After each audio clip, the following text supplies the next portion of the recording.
வணக்கங்க. இன்றைக்கி நம்ம தோட்டத்தில் எவ்வளோ பூ பூத்துருக்காங்க அப்படியே பார்க்கலாம். இந்த ஆரஞ்சு கலரில் பாருங்கள், இன்றைக்கி ஒரு 6 பூ இருக்குது. இந்த ரோஸ் கலரு அடுக்கு செம்பருத்தி நல்லா இருக்குங்க. வச்சு 2-3 நாள் ஆச்சு. தளிர் எடுத்துருக்கு. தளைஞ்சிட்ருக்குன்னு சொல்ல வர, தளிர் எடுத்துருக்குன்னா இன்னும் ஒரு வாரம் ஆகணும். அப்போ தான் தளிர் எடுக்கிறது தெரியும். மஞ்சள் கலர் செம்பருத்தி இப்போ தான் புது தளிர் வந்துட்டுருக்காங்க. பன்னீர் ரோஸ், பேபி செம்பருத்தியில் ஒரு 3 பூ இருக்குது. டேபிள் ரோஸ் நிறையாவே இருக்குங்க. கீழே வேறு பாட்டு ஓடிட்டுருக்கு.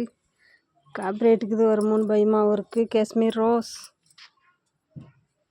இங்கே பாருங்கள். கம்பிளி ப்ளூ எப்படி கடிச்சு வச்சிருச்சு.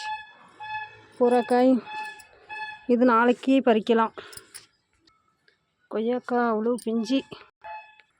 ரெட், இந்த செம்பருத்தி, காஷ்மீர் ரோஸ், 7 டே ரோஸ் நல்லா தளிர் எடுத்துருக்காங்க. அவ்வளோதாங்க. பிடிச்ச லைக் பண்ணுங்கள். பாய்.